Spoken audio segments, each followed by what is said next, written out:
Good evening, everyone. Welcome. Thank you for joining us this evening. I'm David Dodick. I'm the chair of the board of directors of the American Brain Foundation. And it's a pleasure to be hosting another salon. These have proven to be very valuable for those who have donated to the American Brain Foundation and the general public, in fact. So tonight, we're going to be hearing about research on multiple sclerosis, a disease that affects about 2.5 million people around the world and about 1 million Americans. The American Brain Foundation, as you know, funds research across the entire spectrum of brain disease because we know that they're interconnected, and we know that if we can understand the fundamental biology and the mechanisms of one disease and develop a treatment or a cure for that disease, it will very likely have an impact on other diseases. We've seen that before, and we know that to be the case. We do award funding for research on multiple sclerosis annually through our Next Generation Research Grant Program. And as of today, the American Brain Foundation has invested more than $33 million in research and granted scholarships and funding to more than 270 researchers, almost 90% of whom then go on to secure extramural funding from National Institutes of Health and other foundations. American Brain Foundation's most important partner, of course, is our founder, the American Academy of Neurology, which is the largest association of neurologists in the world. So every research grant we make is vetted by the Academy's top scientists. Our foundation is committed to sharing important and valuable resources and increasing public awareness of brain disease broadly. And our virtual salon events like tonight are opportunities to connect you with the experts in various topics of interest around brain disease. So let's move into our topic of conversation tonight, which is multiple sclerosis research with Dr. Ray Roos. Real pleasure to have Dr. Roos here. He is the Marjorie and Robert E. Strauss Professor in Neurological Science in the Department of Neurology at the University of Chicago Medical School. Dr. Roos was also chair of the Department of Neurology at that institution in the past. He is or has been a member of the National Academy of Sciences, Institute of Medicine, committee in particular to examine multiple sclerosis, the American Academy of Neurology Science Committee, the Amyotrophic Lateral Sclerosis or ALS Association Grant Review Committee, the National Multiple Sclerosis Society Research Programs Advisory Committee, which he chairs, and the National Institutes of Health and NINDS Grant Review Study section. He's published over 200 papers. He's world-renowned. And last but not least, Dr. Roos proudly has been the vice chair of the American Brain Foundation's Research Advisory Committee for the past 6 years. So Dr. Roos, thank you for joining us tonight. Welcome, and we're looking forward to hearing your presentation.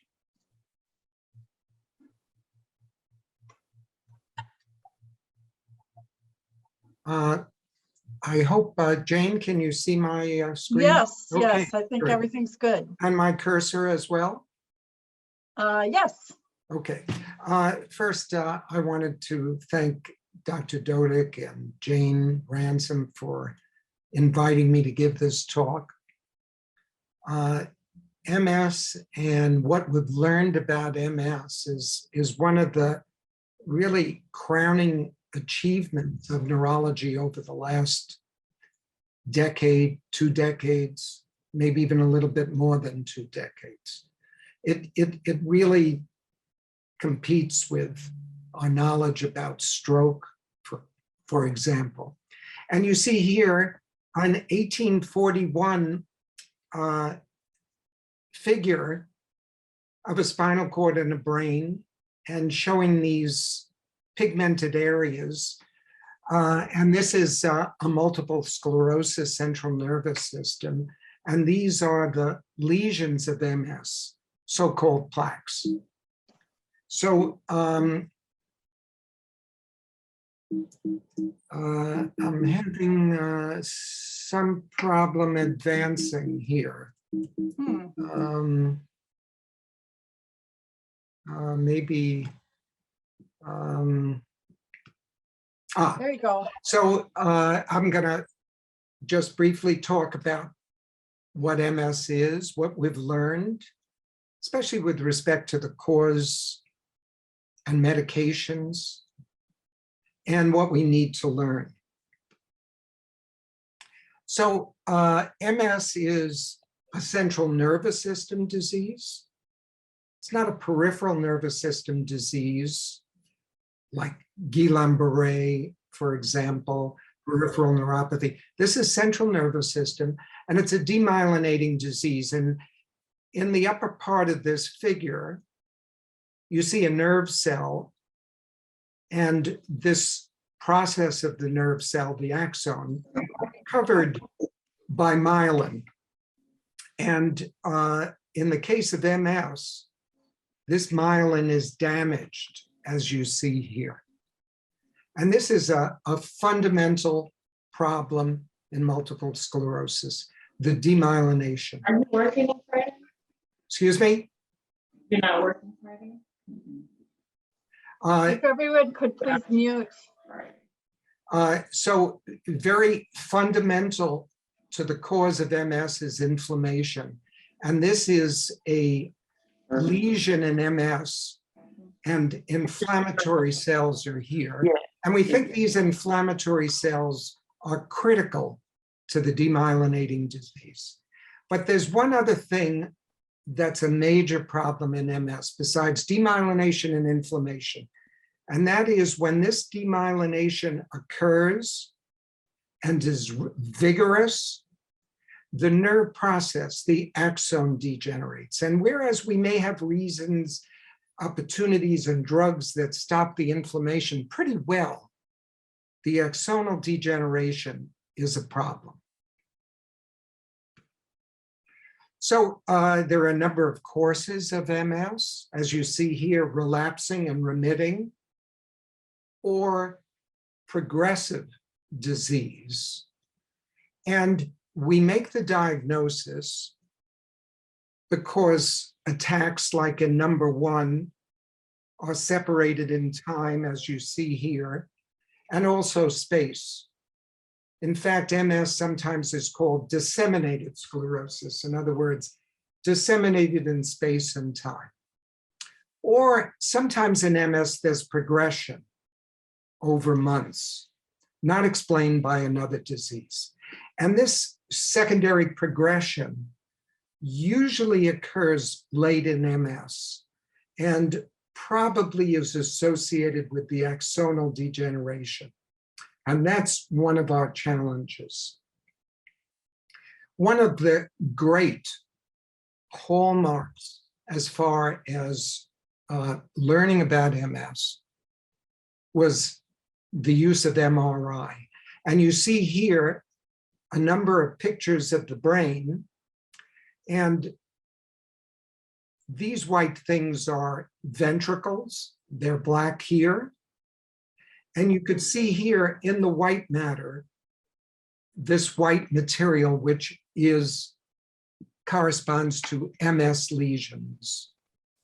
And now we have the opportunity to use MRI in order to make the diagnosis. Sadly, sometimes those plaques, those white matter lesions, progress to black holes, these axonal regeneration. And that's what we want to avoid. So what causes MS? Genetics are very important. And there's probably a 10 to 20-fold increased risk if a close relative is affected with MS. Or if your identical twin has MS, you are more likely to get MS than another individual. And another hallmark of discovery in MS has been the identification of genes that are important in the risk of MS, especially HLA genes, especially particular HLA genes. And the identification of additional genes is very important. So genetics is very important in MS. The other aspect is environmental factors. And on the left side, you see a bunch of factors that were identified in epidemiological studies as increasing risk or decreasing risk, but they have a relatively minor effect. And on the right side is the world map. And basically what it shows is that in areas of the equator, there's a much lower risk than elsewhere. Exactly why, we're still not sure. So environmental factors are certainly important, but other important aspects are immune aspects. And we know this because Rivers, back decades ago, described experimental allergic encephalomyelitis, or EAE. And if one takes myelin proteins, a variety of them, and inoculates them into animals, mice, rats, guinea pigs, the mouse develops an inflammatory demyelinating disease. It could be an acute process, monophasic, or a chronic progressive one. And the fact that EAE resembles MS was very important in identifying the immune system as one of the important aspects here. And it could be that genetics are important in the immune system in MS patients. I might also mention that there's another demyelinating disease in humans that follows vaccines at times. And that might be an acute monophasic single problem, but it demonstrates the importance of immune factors. But we also have particular microbes, especially viruses, that we know cause demyelination. And one of the very important ones, especially from the perspective of MS, is progressive multifocal leukoencephalopathy. I'm sorry about these long, complicated words. I'm going to call it PML.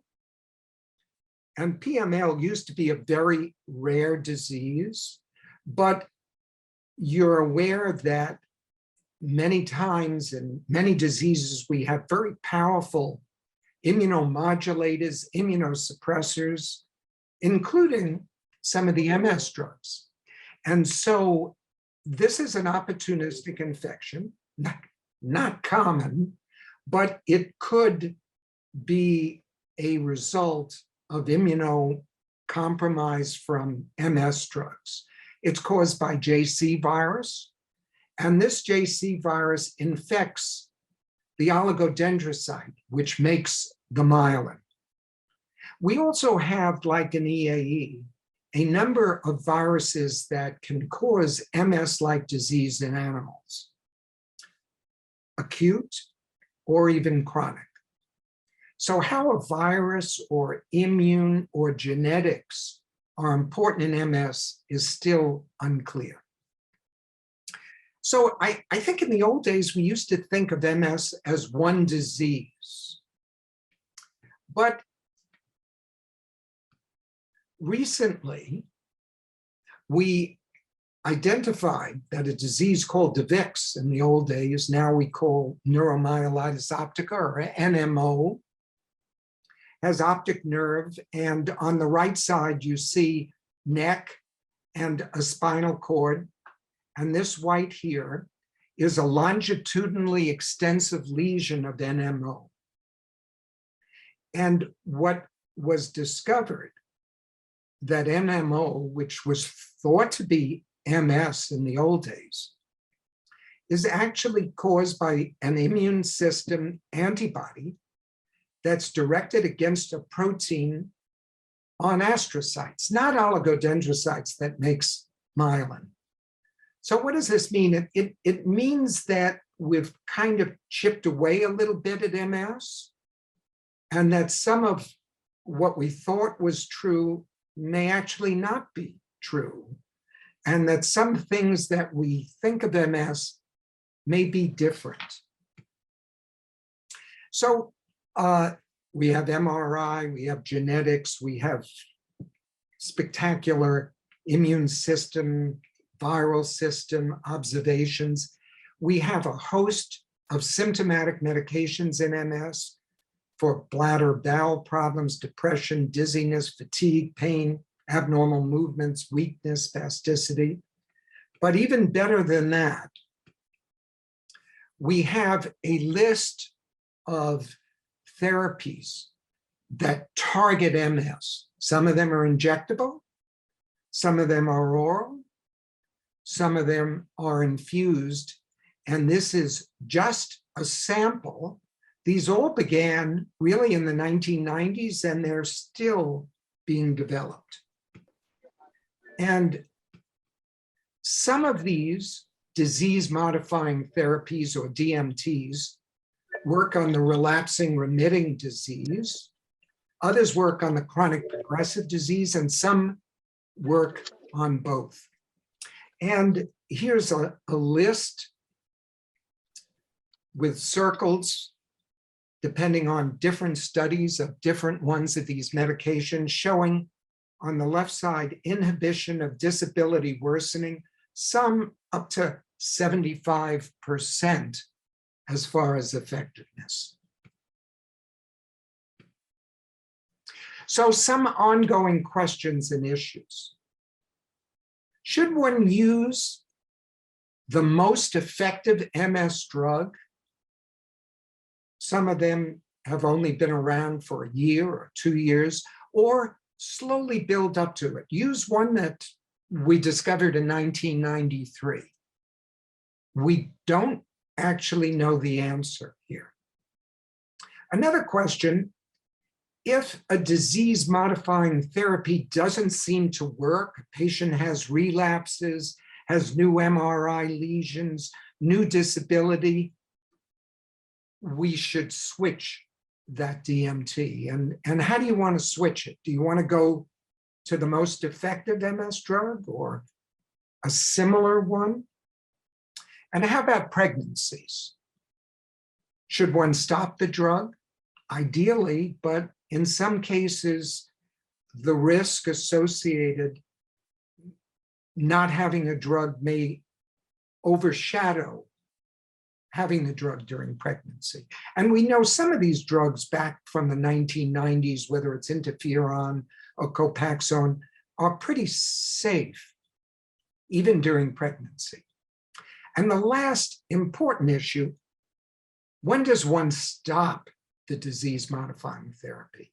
MS is a disease primarily of young people. Let's say the person becomes 50 or 60 or 70 or 80. Should they still be on this DMT? If one takes patients off DMTs, sometimes there's a rebound. So there's some hesitation here. There's questions that need to be asked and need to be answered. So lessons we've learned, a demyelinating disease, but there are some progressive axonal problems. Genetics, the environment are important. Drugs that target the immune system are effective. We still don't really know the cause of MS. We don't know how to prevent MS, and we really don't know how to effectively treat the secondary progressive disease. So questions, we've made huge progress with MRI, genetics, our understanding of the immune system and drugs, but we still have a way to go. So I'm going to stop here and pass things over to Dr. Dodick, and I'm happy to answer any questions. Thank you so much, Dr. Roos. I have a number of questions, and so please, for the audience, please don't hesitate to type your questions in to the chat. There is a question in the chat, Dr. Roos, which is, would you address the issue of Epstein-Barr virus and multiple sclerosis, and how that theory might be used for treatment of progressive forms of multiple sclerosis? It's a good question. I have a few hats, and one hat I have is actually as a virologist. An EB virus and the issue of EB virus in MS has been around for a long time. What makes things difficult here is that it's a member of the herpes virus group, and sometimes, like a cold sore, which is herpes simplex, trauma, upset, emotions can kind of reactivate that herpes simplex in the cold sore. And so it's always a little bit of a question as to whether the association at times of EB and MS is a reactivation of this herpes virus, or whether EB virus actually plays a role here. And I think the question is still not well answered, unfortunately. If we knew that EB virus was the critical viral trigger in MS, then we certainly would have drugs that target EB. But we still don't have an answer. Thank you. Dan Orozco, you have your hand up. You have a question, Dan.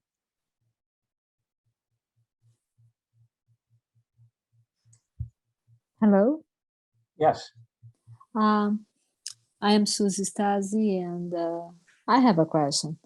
Okay, It's Susie. about diet. I mean, I don't know. I had this on my mind. That diet can help or no, it can worse our condition. What is your opinion about it? So I might just mention here, I'm very thankful for the BRF to have this symposium. The American Association of Neurology, in addition. The National MS Society also has extensive educational material on their website. And one of the things that they promote is a healthy lifestyle, which includes a good diet, for sure. I don't know whether anyone has actually compared MS patients on varying diets. Let me just mention one other aspect here. Okay. And it has to do with what we call the gut microbiome. In other words, we have huge numbers of bacteria, viruses in our gastrointestinal system. It's normal. It fills it up. And what's remarkable is that in experimental allergic encephalomyelitis, this disease in rodents caused by myelin proteins, you could regulate the intensity of EAE, or even whether an animal gets EAE, by changing the gut microbiome, different bacteria. And so presumably this gut microbiome alters the immune system remarkably. And whether that's important at birth or later in life is a little bit of a question. The gut microbiome is one of the pioneer areas with respect to MS research. And many investigators, medical centers are looking at it. And I think that's going to provide a really solid answer to your question. All right. Thank you. Thank you, Dr. Roos. There's a question here. Does the relapsing remitting form of multiple sclerosis always morph into a progressive type of MS? So the answer is no. Probably about 50% of the relapsing remitting MS may change into progressive MS. But those figures maybe are a little old in a way, because now we have, I think, some effective drugs to treat very early, such as clinically isolated syndrome, like a first attack of MS, or during relapsing remitting MS. So whereas before, I think it was about 50% that became progressive, it could be that that number is decreasing with more effective drugs. Right. Another question here, is there any promising research to slow or reverse disability progression in secondary progressive MS? So it's a good question. We have relatively few drugs that that are effective against progressive MS.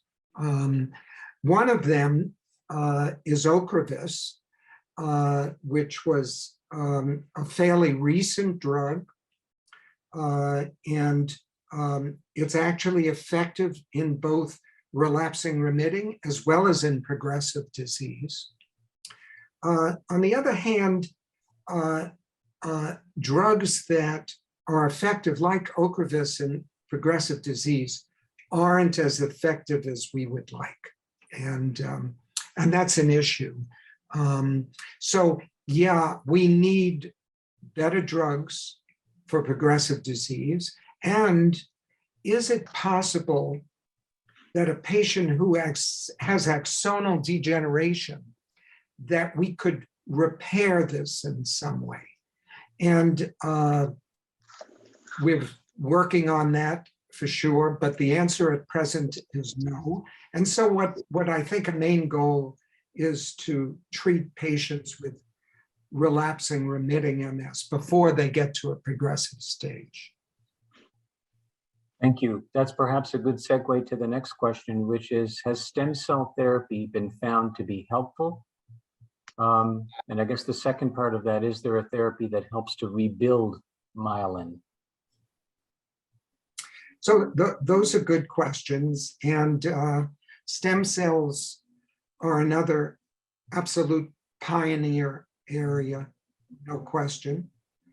One of the issues with stem cells is that multiple sclerosis, I mentioned the other name, disseminated sclerosis. So there's different areas. You remember that drawing in my first slide from years ago. There may be lesions in the lumbar spinal cord, the thoracic cord, the cervical cord, the brain, different areas of the brain. So stem cells, it's hard to reach all those areas. In a rodent, it's clearly easier. The brain is small and these stem cells can even replicate. But I don't think we're that sophisticated yet. And it's something for the future. And do we have a way of somehow repairing the injury that occurred? And I think to a certain extent, it's part of the reason that we want to treat MS early. We don't want there to be too much damage and injury. And a young individual has a wonderful capacity for remyelination and repair. So it's another reason to push here for early effective treatments. But it's a challenge still. Dr. Roos, there's a question here from a patient who's had relapsing remitting MS for 14 years. And the question is, would a patient on Lemtrada or alemtuzumab potentially have the possibility of never becoming progressive? Absolutely. We have drugs that damp down relapsing remitting MS and can certainly prevent progression. But we unfortunately don't have a very good system of predicting disease course. There are certain features that make us concerned, but they're really features that increase the risk of a severe disease. We don't really have good ways of predicting progression, another attack. We don't know why an attack occurs, really, one of the big questions. And we understand progression that occurs because these DMTs are dramatically effective in reducing new lesions and in reducing relapses. But do we have an idea as to why, the biology of why people progress even in the absence of apparent disease activity? Well, progression, if we're talking about primary progressive or secondary progressive MS, we think of primarily axonal disease, and we don't really understand that. We think of the relapsing remitting as very inflammatory and that the immune system is playing a role. But that may not be the case in primary progressive or chronic progressive MS. We don't really know what's driving this disease.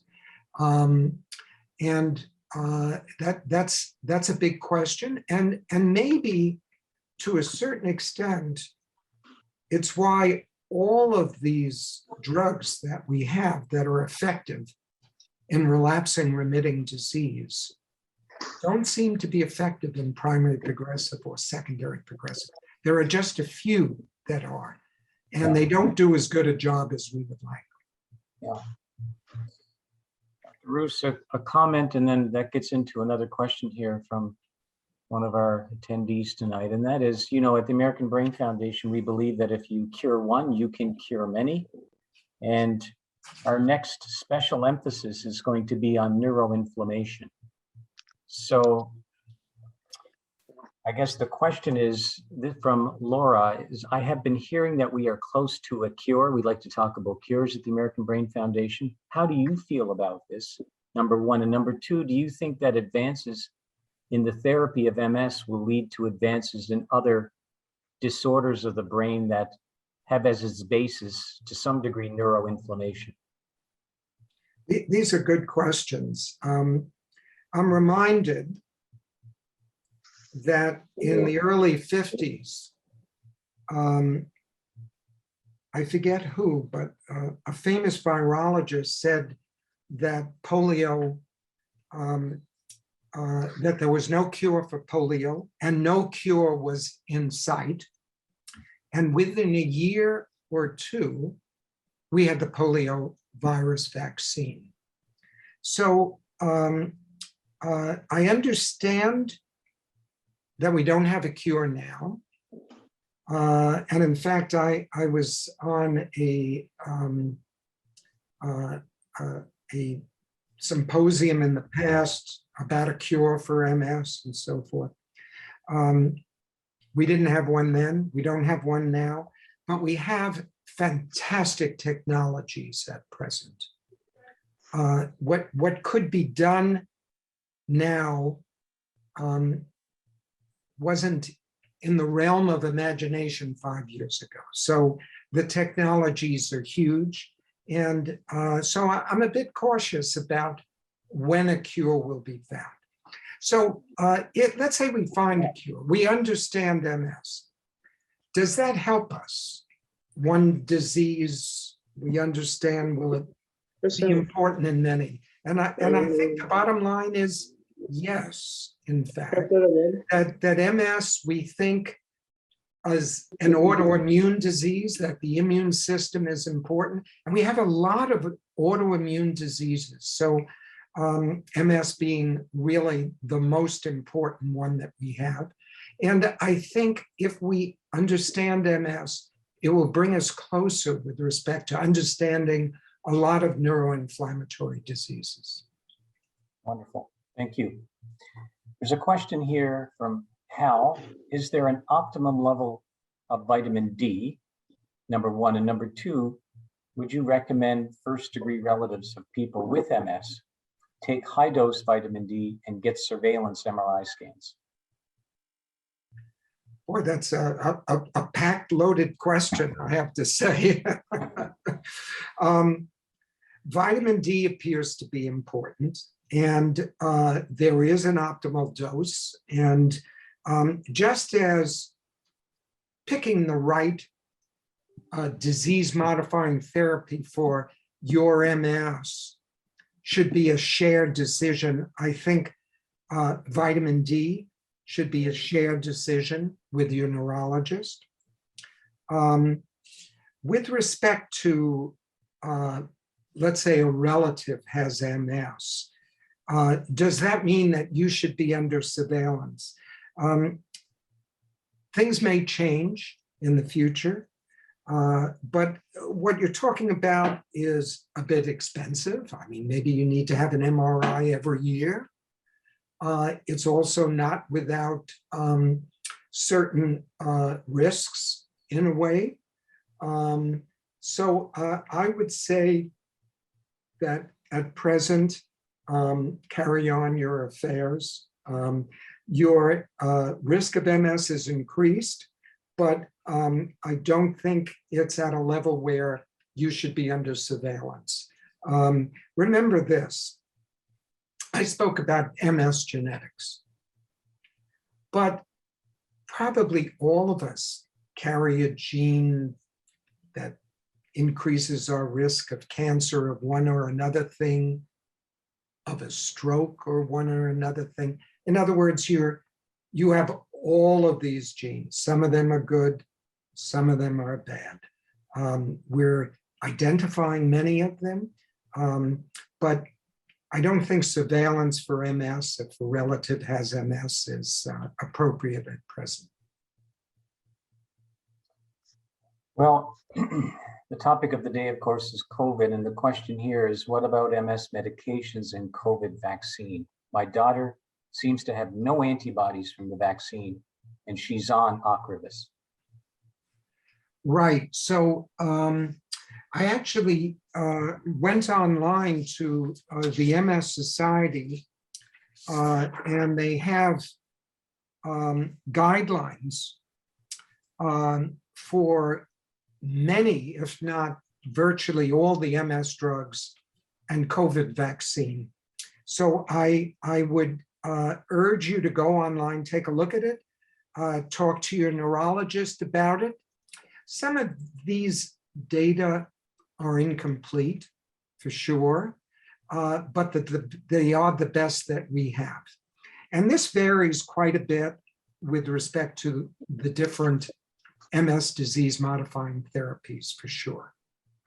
I think this is important not only for SARS-CoV-2 vaccine, but for other vaccines like the flu, for example.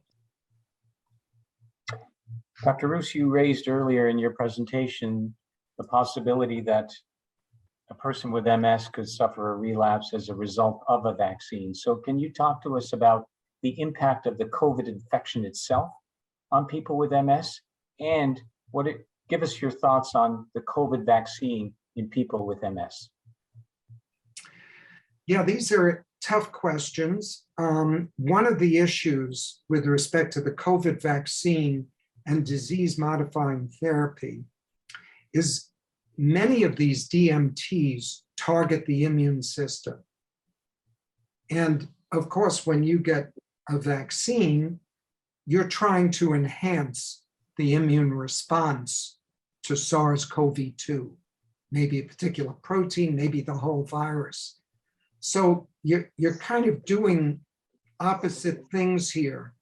For MS, you want to damp down antibody, for example, or B cells and T cells. And for COVID, you want an immune response. So the timing of the COVID with respect to the DMT is very important here. And that's clearly an issue. I may not know that literature, but I'm not aware of MS attacks associated with the COVID vaccine. Maybe I'm just not aware of that. Maybe there are some anecdotal reports, but things are early on with respect to the vaccine. So we'll have to see. The National MS Society has been very vigilant about this. So again, go online, take a look. Yeah. So several questions here about MS and thyroid dysfunction and the impact of EBV on thyroid dysfunction and multiple sclerosis. Can you give us some insight into any relationship between MS and thyroid dysfunction? Sure. I mentioned that MS is an autoimmune disease, or at least that's pretty accepted. By that, I mean that the immune system is attacking the individual's myelin, that the white matter that has the myelin, what we call an autoimmune disease. Now, we have a number of autoimmune diseases: lupus, scleroderma, rheumatoid arthritis, and some thyroid diseases are autoimmune. In other words, there's an immune response against thyroglobulin or something important in the production of thyroid hormone. Therefore, MS can be associated with other autoimmune diseases, such as thyroid disease. Not commonly, but sometimes. And thyroid disease is relatively common to begin with. I might also mention that at least one of the MS drugs might also cause some thyroid abnormalities as well. So I don't think that there's a very close association, but there certainly is an association between other autoimmune diseases and MS, and at least one of the MS drugs causing thyroid disease. Thank you. Dan Orozco, I believe you had a question. It's in the chat. Yeah, I just wondered if you wanted to ask it live, but his question is, do you think one day we'll be able to do a profile of immune biomarkers or immune status? For sure. We're kind of defining immune cells. In the old days, we had lymphocytes. Now we have B cells and T cells. And now we have kinds of B cells, depending on the markers in them, kinds of T cells, depending on the marker.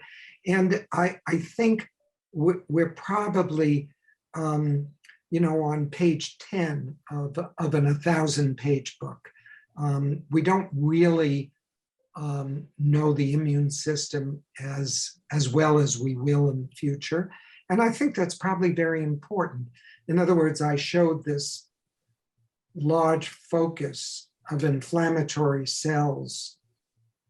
Are those B cells? Are there T cells? What kind of B cell is it? What kind of T cells? Are those cells that are pathogenic and contributing to the disease, or are they actually protecting from the disease? So yeah, we need to define this well and better, and we need to target things in a really discrete, focused way. I mentioned all of these drugs, so many of them target the immune system, but they do so in a rather blanket way. They're not quite as refined in general as we would like. I think the second part of Dan's question and Dr. Gutstein's question are somewhat similar in that there are many different drugs to treat multiple sclerosis that have different mechanisms of action. And really the question is, how close are we to personalized MS care, choosing a specific drug for a particular patient's disease? That's a great question. I mentioned that it's very important to share in the decision-making with your physician. And partly it has to do with your particular medical history. For example, there may be a drug that causes macular edema, macular in the eye. And if one had particular problems with respect to the vision system, unrelated to MS, one certainly might want to try another drug rather than one that has a side effect of macular edema. So a little bit is personalized, but not like we really would like it to be. So that shared decision-making, the patient enters into the discussion. Do they want an oral drug? Do they want to inject it at home? Do they want to come in for an infusion every 6 months? So a little bit of personalization, but we miss the target that we really want, which is, oh, you have MS number 67, and I'm going to give you drug A or B or whatever. We do that to a certain extent in some of the cancer treatments, but we're far from that in MS. George has a question here. Are there any actual data to show that DMTs delay or prevent the onset of secondary progression? And if so, which of them are most effective in preventing the onset of progressive MS? I just don't know whether we have solid data about that. One of the questions that I had on one of my last slides was, how do you treat MS? Do you start with a drug that we identified in the 1990s, like interferon or Copaxone, which we know a lot about, relatively non-toxic drugs, but they're not nearly as effective as other drugs that we identified a few years ago? Do we want to start with that big drug, or do we want to start with the little one? And a number of clinical trials are ongoing now to answer that question. And these studies take a few years, maybe 5 years, in order to really know the answer. So it's something that I don't think we know well now, but I think we will know in the future. You know, Dr. Roos, you just talked about whether to start one of the older medications or one of the newer, more potent medications. I remember not too long ago, one of the debates and one of the questions was whether to start any DMT when you first make the diagnosis. Because sometimes we find patients with imaging changes when we do imaging for another reason, and we see a brain MRI scan that looks exactly like multiple sclerosis, or a patient has a clinically isolated syndrome. So I guess the question is, are we now at a place where without doubt you're going to start a DMT, even in patients who may have mild symptoms like paresthesias or no symptoms, or a CI, clinically isolated syndrome? And the question now remains as to which one to start. Would you say that's a fair assessment? It's a very good question. We do have CIS, or clinically isolated syndrome, which is really like a first attack of MS. I think it's important in those cases to rule out other things that might look like MS. And I suspect that most MS neurologists will treat this patient because we believe that early treatment is important. Now, if there's only one MRI lesion, there might be some hesitation. There is also shared decision-making between the neurologist and the patient. But generally, I think neurologists are going to treat that patient. Now, the other example is a radiologically isolated syndrome in which the patient has no clinical abnormality, but the MRI looks like MS. And I think most MS docs at this point would probably pause at this point. Not all, and it could be that we need some more data on this. So if somebody has CIS, how are you going to treat this person? Are you going to start with an easy drug or start with the more potent one? And I think most neurologists would probably start with the less potent drug to begin with, but things may change for sure. CIS and RIS are very important because if it's true that treating early is much better than treating late, those are prime targets for MS therapy. Yeah. Does anybody have any other questions? We're coming up against time here, but Dr. Roos, you've certainly covered the landscape tonight. Yes, I Yes, have Susan. another question. Sure. The thing is, I had the Pfizer vaccine, and the result is amazing. I feel so much better. I mean, at the physical therapy, my physical therapist he always says to me, "Who are you?" No fatigue at all, at all. My handwriting gets beautiful, faster. I can speak with my husband or by the phone with my family for hours. Everything gets better. I start walking inside my house. I am in the wheelchair. Whenever I have the vaccine, I start walking with my husband or just with a walker through the whole house. Well, it's amazing. That's very interesting. I'm not sure that's true of everyone that has the COVID vaccine. And let me just end with a little anecdote. And that is when I was a medical student, early on in MS therapy and diagnosis, before MRIs, there was something called the hot bath test.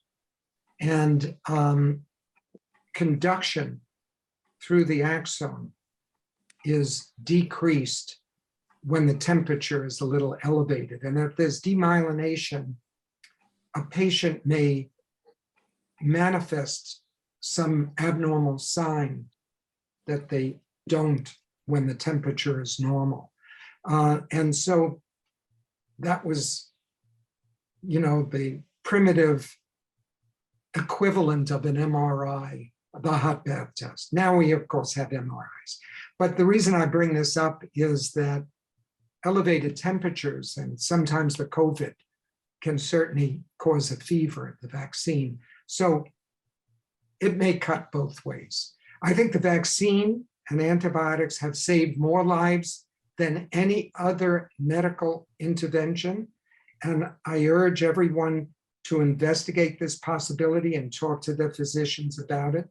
But we don't really know whether your experience is going to be true with everybody else's. Anyway, let me pass it back over to Dr. Dodick and Jane.